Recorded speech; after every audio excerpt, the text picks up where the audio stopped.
Nuaiman, sahabat Nabi yang jenaka.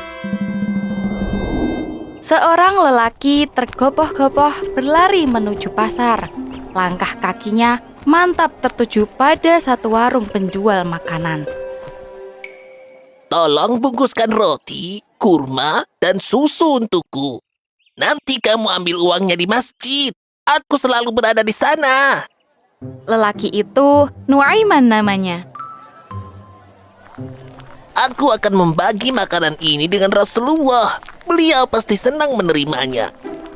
Dia begitu gembira membayangkan bisa makan bersama Rasulullah. Ini hadiah dari saya ya Rasulullah. Saya membawa makanan ini untuk dimakan bersama. Rasulullah tersenyum menerima hadiah itu, dan mereka pun makan bersama. Sesaat kemudian, pemilik warung datang ke masjid. Dia pun menghampiri Nuaiman. Permisi ya Rasulullah, saya ingin bicara dengan Nuaiman. Setelah Rasulullah memberikan izin, pemilik warung pun bicara pada Nuaiman. Wahai Nuaiman, aku datang untuk mengambil uang atas makanan ini. Ya Rasulullah, aku ingin sekali memakan ini. Jadi, aku membelinya dan membawanya ke sini, agar kita bisa makan bersama. Namun, engkaulah yang harus membayar. Rasulullah tertawa mendengar alasan Nuaiman ini, dan beliau pun membayar harga makanan tersebut. Nuaiman memang berbeda dengan para sahabat lainnya. Dia suka berbuat jahil dan melontarkan candaan. Sifatnya ini kadang membuat orang lain kesal. Aku sungguh heran dengan Nuaiman. Dia selalu berbuat sesuka hati seperti itu. Kadangkala kita perlu membuat Nuaiman jerah. Suatu hari, datanglah seseorang dari desa yang sangat jauh. Dia singgah di masjid untuk beribadah sekaligus istirahat. Sebelum masuk ke masjid, orang ini menambatkan untanya di sebuah pohon. Para sahabat melihat unta yang tertambat ini tanpa penjaga. Mereka kagum pada unta yang berukuran sangat besar itu. Salah satu sahabat memanggil Nuaiman dan berkata, Lihatlah unta itu. Jika saja dia bisa disembelih, tentu dagingnya akan cukup untuk kita semua makan dengan kenyang. Sekaligus bisa dibagikan kepada fakir miskin. Dia berpikir, jika memang unta itu tidak ada pemiliknya, tentu tidak apa jika dia menyembelih.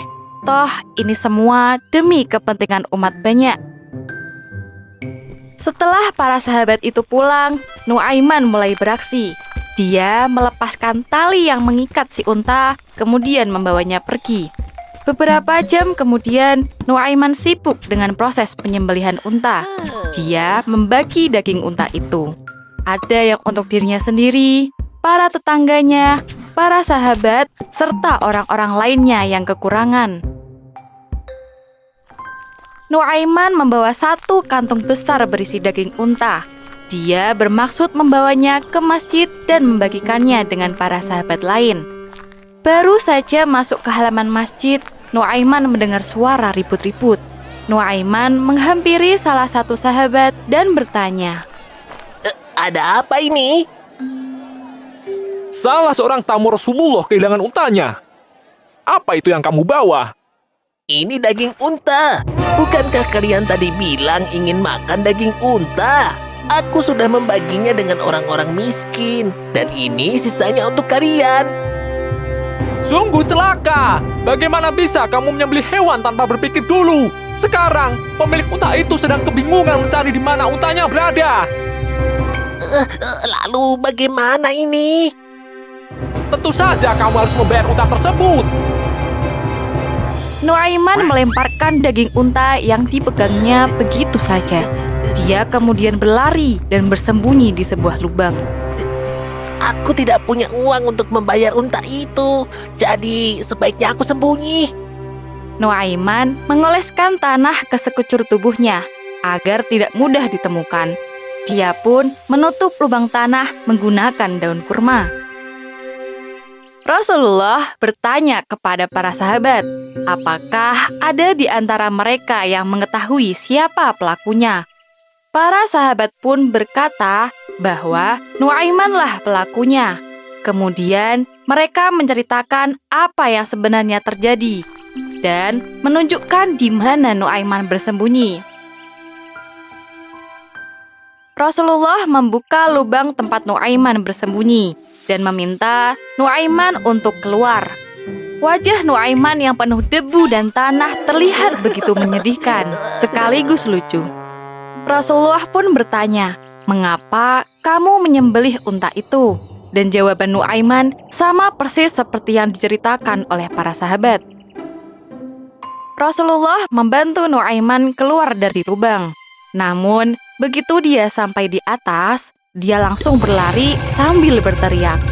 Terima kasih ya Rasulullah. Rasulullah tidak marah.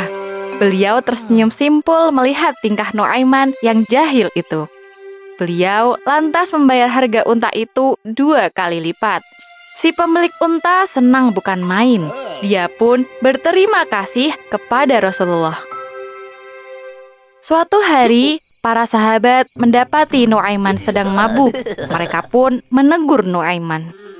Kamu sungguh keterlaluan, mengaku beriman dan cinta pada Rasulullah. Namun, akhlakmu sungguh buruk. Tidak hanya suka berbuat jahil, tapi juga suka mabuk-mabukan. Suatu saat, engkau akan mendapatkan hukuman dari Allah. Kejadian itu diketahui oleh Rasulullah. Beliau pun bersabda, Jangan pernah sekali lagi kalian menghujat dan melaknat Nuaiman. Meskipun dia seperti ini, tetapi ia selalu membuatku tersenyum. Inilah kisah Nuaiman, sahabat yang sering membuat Rasulullah tersenyum. Kelak, Nuaiman akan masuk surga dengan wajah tersenyum. Begitulah sabda Rasulullah.